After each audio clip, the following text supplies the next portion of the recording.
Week 5 video. Robert Prosser. I'm here to talk about the culture diversity in the workplace. My workplace is at a hotel. I'm a night auditor at the Days Hotel in Williamsburg, Virginia. Amongst the people that I work with, there's not too much diversity in the cultures. Basic black, basic white, normal background.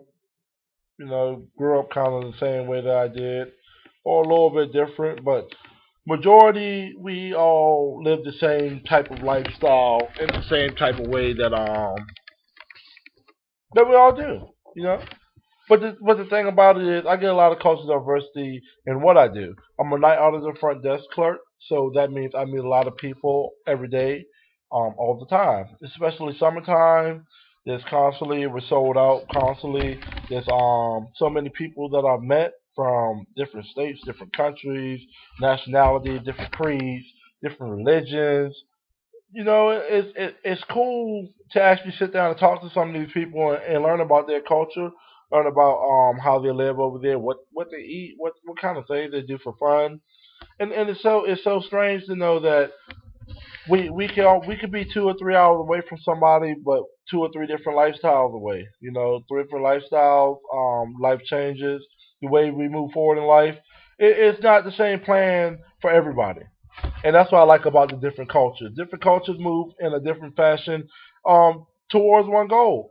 I know, like my mom, we grew up Southern Baptist, went to church all the time. Religion is something big with our culture. So religion, it stays there. My mom goes to church, go to church. That's part of our lifestyle. On the other hand, I have a couple friends that's atheists.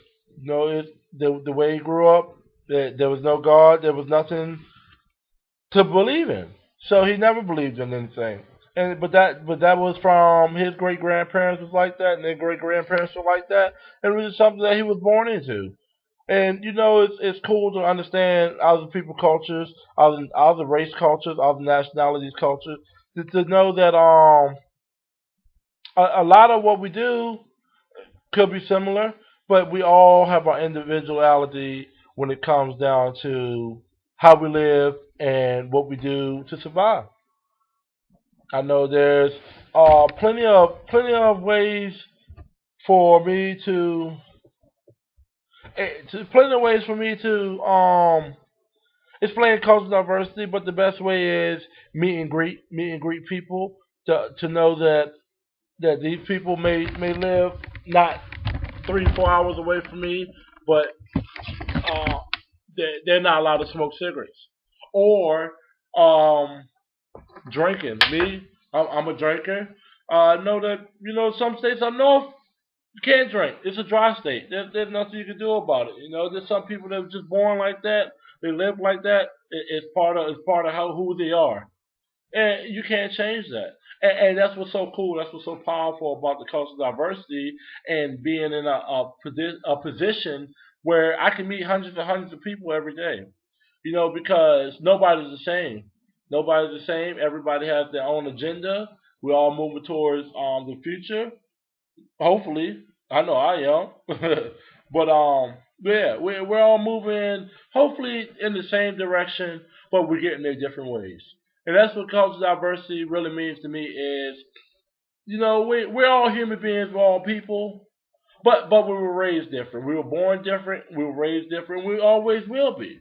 It could be locational, could be educational, could be spiritual, emotional, physical. Depending on where you are, how you are, and who you are, and where they put you at, it's going to really place on how your culture is built up. You know, like Indians, full blood Indians, they still do the rain dance and still do their smoke signals.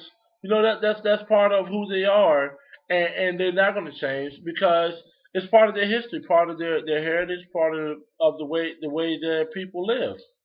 And you go to Africa, you can have some states that's fully popularized and it's regular government, and you can go 2 3 hours away and it's straight jungle living. Still chasing elephants and killing rhinos and eating antelope meat. So just to understand where people are coming from